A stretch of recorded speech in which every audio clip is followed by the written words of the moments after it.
इस लड़की ने अपने पूरे शरीर पर बकरी की चर्बी पोत ली, फिर आंखों पर स्विमिंग गॉगल चढ़ाए और बेहद शांत कदमों से समुद्र की ओर बढ़ गई। उसका इरादा था समंदर के रास्ते मांचा चैनल को पार करना। जब वो करीब 10 मील तैर चुकी थी, तब उसका कोच, जो अंदर ही अंदर उसकी नाकामी चाहता था, उसे जानबूझकर स्लो होने के लिए कहने लगा।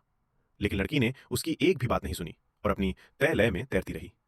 कोच ने फिर एक चाल चली। उसने एडिले को सेब पकड़ाने की कोशिश की, क्योंकि अगर एडिले ने उसका हाथ छू लिया होता तो वो उसी पल डिस्क्वालीफाई हो जाती और उसकी सारी मेहनत मिट्टी में मिल जाती। किस्मत ने साथ दिया और कोच का हाथ फिसल गया। सेब सीधे पानी में जा गिरा। ये देखकर लड़की ने रुकने की बजाय अपनी रफ्तार और बढ़ा दी। कुछ देर बाद कोच ने उसे एक ड्रिंक दी। वही चीज उसे उस वक्त चाहिए थी, इसलिए उसने बिना सोचे समझे पी ली, ये जाने बिना कि कोच ने उसमें कुछ मिला दिया है।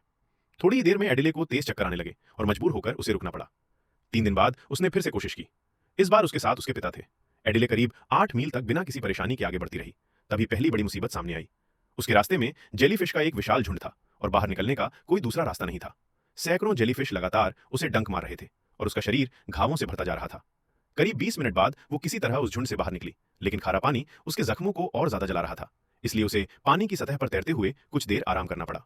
थोड़ी सांस संभालने के बाद उसने फिर से गॉगल्स पहने और आगे बढ़ गई। देखकर उसकी बहन पानी में कूद पड़ी और उसका साथ देने लगी ताकि वो करंट पार कर सके। लेकिन 1 घंटे के अंदर बहन की ताकत जवाब दे गई और उसे नाव पर वापस लौटना पड़ा, एडिले को अकेला छोड़कर।